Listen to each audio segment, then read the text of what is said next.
Hey, I'm Trevor, and I post D&D videos every week on Wednesday. In this video, I want to talk about dice. There are a lot of kinds of dice available for D&D players, and I think that can get overwhelming. So I want to spend some time giving my recommendations and reviews, and specifically doing a kind of tier list of the different dice there are for D&D. So there are a bunch of different kinds of dice, like I was saying. You have full metal dice, like this D20 right here. You have gemstone dice, like this amethyst die. You have plastic die, and they're available from a bunch of different brands. Chessex, Die Hard Dice, UR Wizards, Kraken, Norse Foundry. There are a whole bunch, right? And it really comes down to the player and what they are into. So different die have different barriers to entry, but I want to give you kind of my recommendation and, like I said, my tier list for the dice of D&D. And luckily enough, there was one already made that I was able to use. So we're going to start with the bog standard, which I'm going to say is the D20.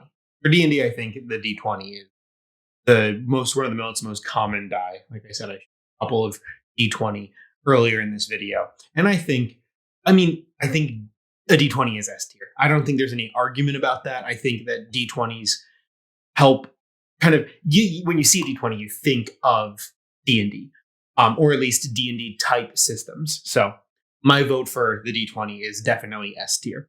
Now, the D12 is a complex die. It's not used very often in D&D. As a matter of fact, it's primarily used by barbarians, and that's really it. And for that reason, I'm going to say that the D12 is B tier, B for barbarian. The D10 this is a traditional D10 that's pictured in this chart, and I'll address the percentile die later in the tier list. But the traditional D10, I'm going to say, I think it's a little bit above average, and it's more commonly used than the D12 is. So I'm going to go with A tier for the D10. If you've played a Warlock, then you might have seen a lot of D10s with Eldritch Blast and spells of that kind. So I think it's a pretty good fit for A tier.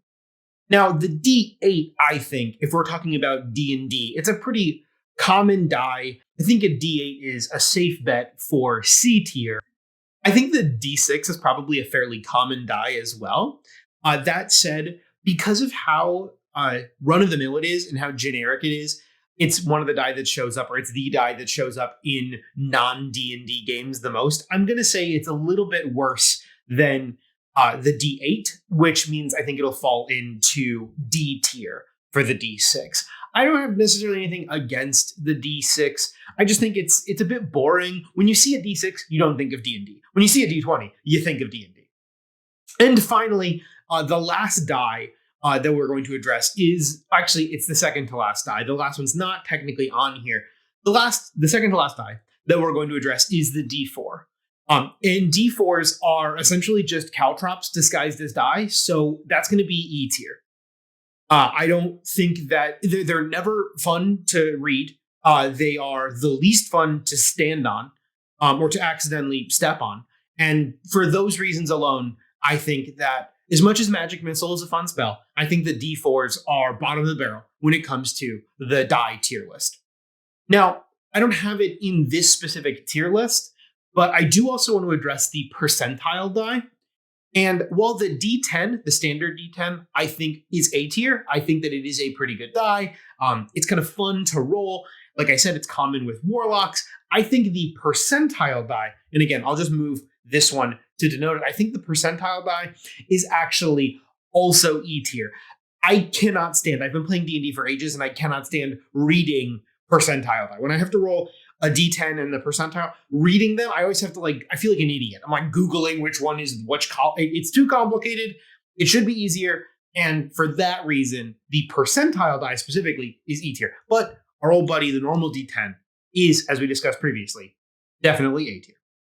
If you agree with this tier list for D&D dice, please, I'm happy to hear it. And if you disagree, we can argue in the comments below. But I just wanted to go over my tier list again, like I said earlier, because there are so many different options for dice in D&D. I wanted to make sure that I provided some clarity, at least my perspective, on where they all fall. So that was my tier list for the different styles of dice in D&D.